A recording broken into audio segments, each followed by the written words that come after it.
Good morning, my dear students. Today we are going to see chapter 9 at the Dotheboys Hall.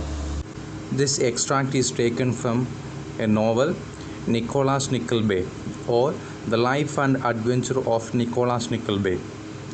This is all about a young man's struggle to support himself and his family after his father's death.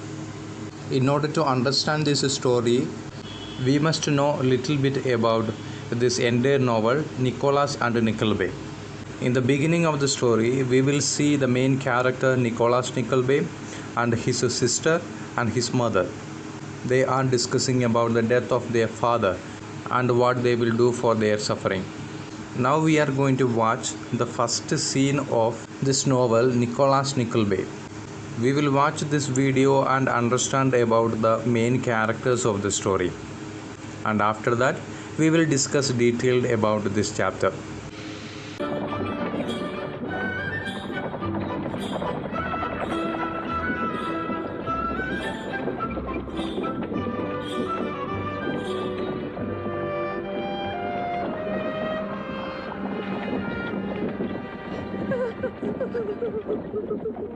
Now, Mother, please, try not to cry. Everything will be all right, won't it, Kate? Of course it will, Nicholas. Your poor father dead and buried.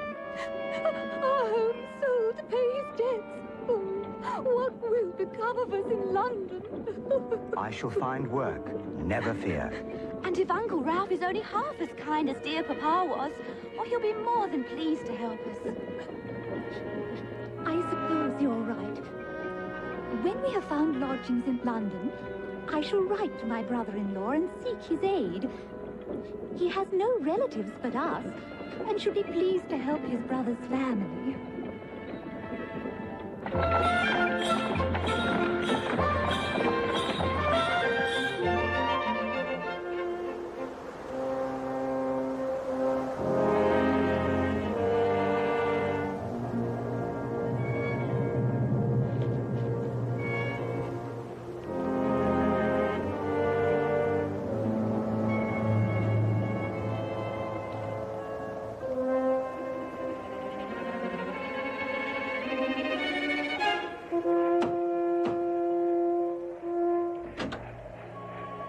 Arthur Gride to see Mr. Ralph Nickleby.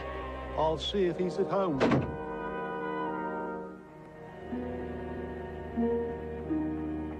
Are you at home? Who is it? Arthur Gride. Arthur Gride. Now, what could my old friend want? My help in throwing some poor wretch into debtor's prison? But he can manage that alone, as we both so often have. Show him in.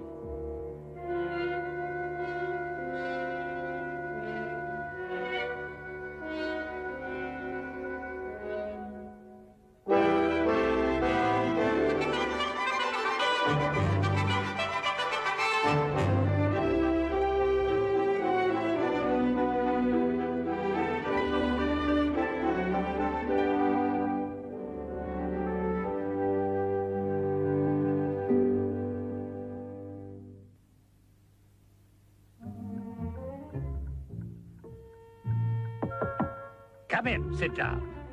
What business brings you my way? Business? I come to talk of old times. I've not seen you for... What matter? What's in the wind today, eh? Oh, you're a bold man, Mr. Nickleby. Oh, dear, dear. How bold and forthright you are. Why, you have a sleek and slinking way with you that makes me seem so by contrast. But why so short with me? I've seen you flatter other people, and know what that always leads to. So you do. No man knows it better. You are a giant among pygmies. Come now, time is money, or I forget my trade. To business, for nothing else would bring you here. What would you say if I told you I was going to be married? I should tell you I believe you are joking. Then I tell you seriously. I am to wed. There's devilry in your face. What is this thing you're up to?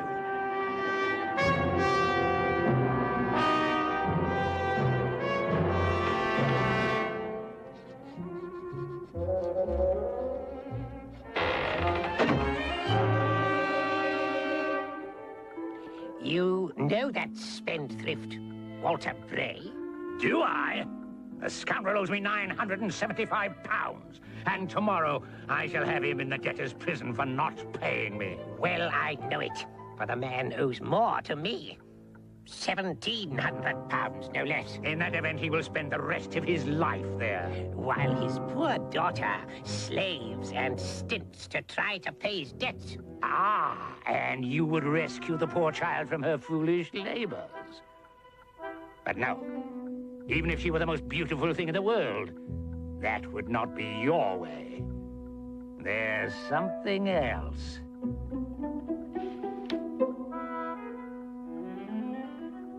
I need your help to persuade the father, and he will order her.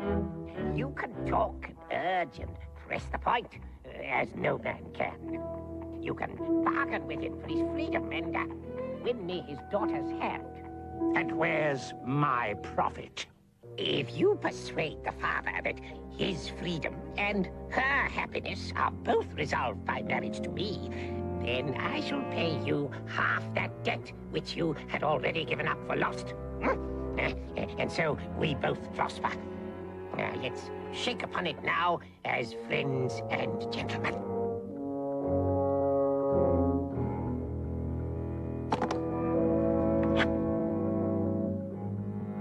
There's something, Gride, that you're not telling me. Some gain you'll make that's more than just a pretty face. There is a little property, nothing much. Oh, don't be too hard on me. Let's settle for 10 shillings in the pound.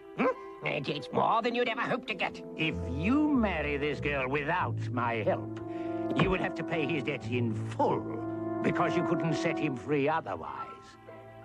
I want the full amount, and £500 beside.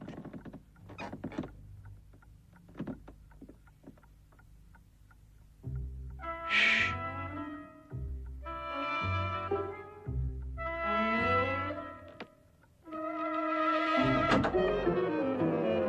This just came. Black Border. Sad news, no doubt. Sad news? Sad news indeed.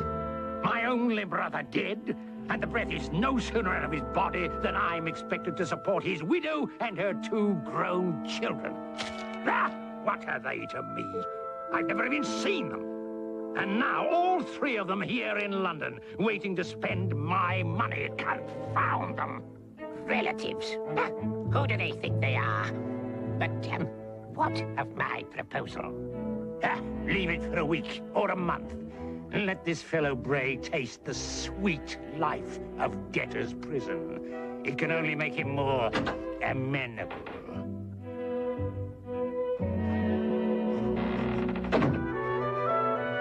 Relatives?